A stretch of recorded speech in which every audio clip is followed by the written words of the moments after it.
Finally, Uncle in Another World has gotten into the harem status officially.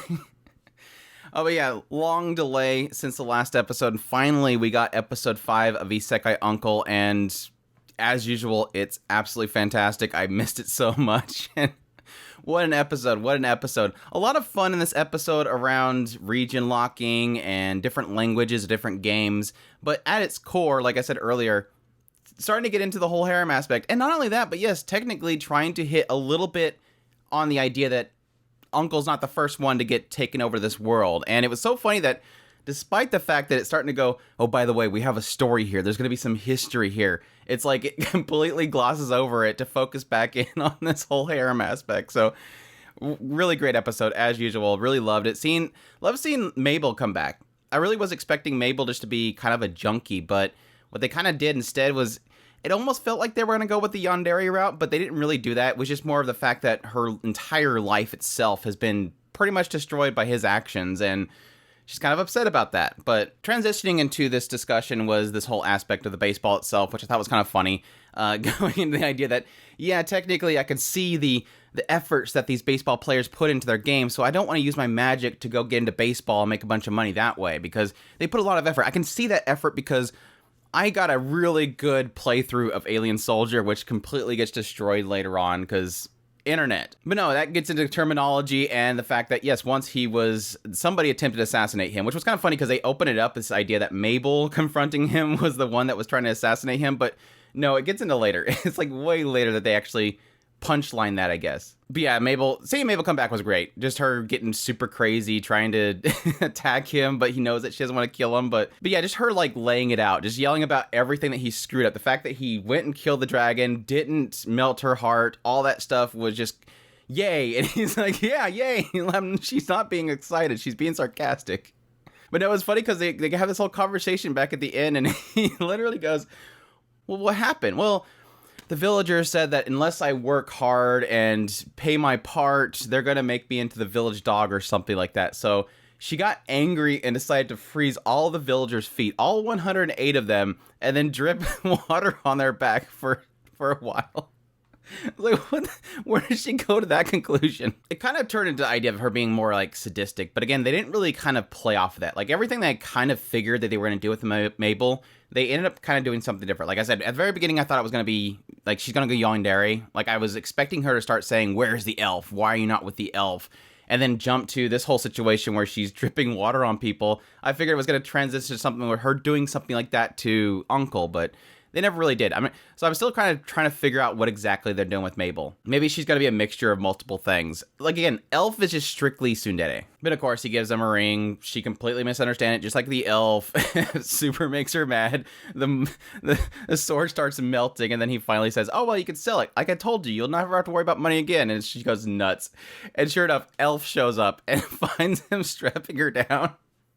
They have this moment where they're all looking at each other, and Ojisan's like panicking, and then Elf immediately realizes, okay, he's doing this, he's on top of her, she's kind of panicking, and oh, by the way, she's got a ring on herself.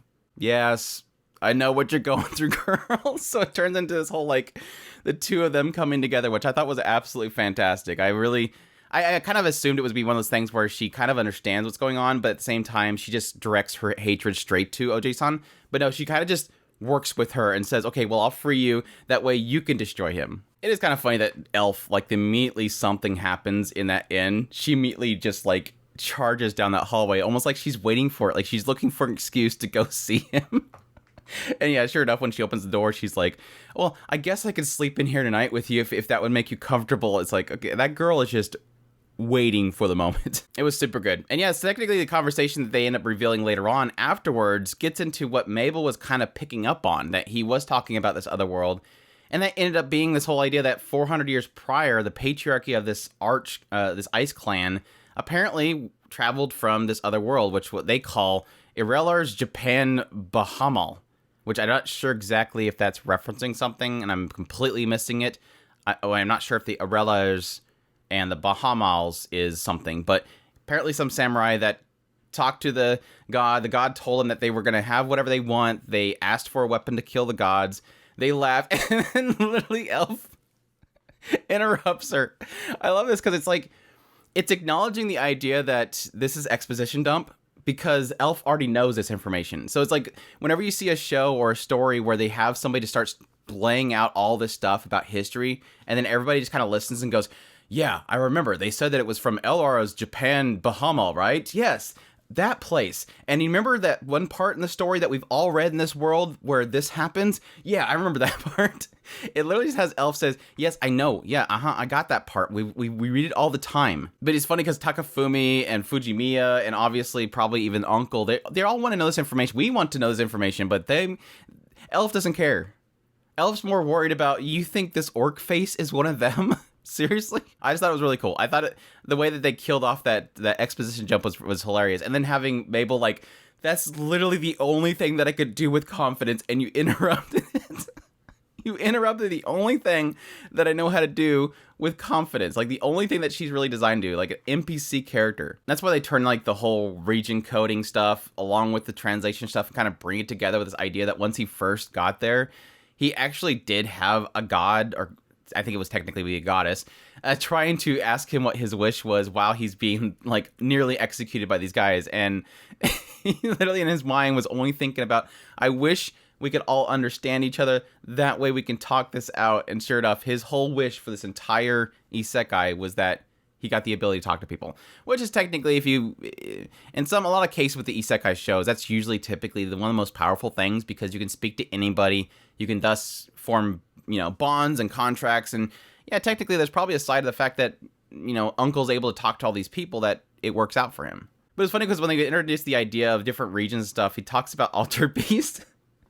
And then immediately the moment where I heard that, rise from your grave, like nostalgia hit me, and sure enough he's like, yeah, that's where he talks about how good warriors rise up and fight the evil. And sure enough he translated it's like, no, it's literally rise from the grave. And he's like, wait, the main hero was dead? I never knew that.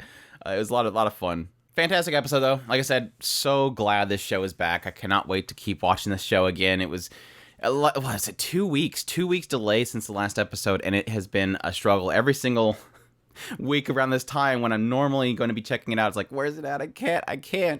But anyways, I hope you guys enjoy this video. As always, let me know down in the comments down below if you enjoy this episode or not. Do you enjoy the references? I don't think I ever played Alien Soldier, but yeah, Altered Beast I played way too much of, so it was fun hearing that one. Additionally, if you like this video, make sure to hit that like button down below. It definitely helps us out. Subscribe to the channel if you've not already so you can get all my content. I do news, reviews, first impressions. If it's anime, it's pretty much here. Additionally, if you want to support the channel more, we have a Patreon link, a tips link, and a super thanks button down below. Greatly appreciate everybody that does, and y'all take care.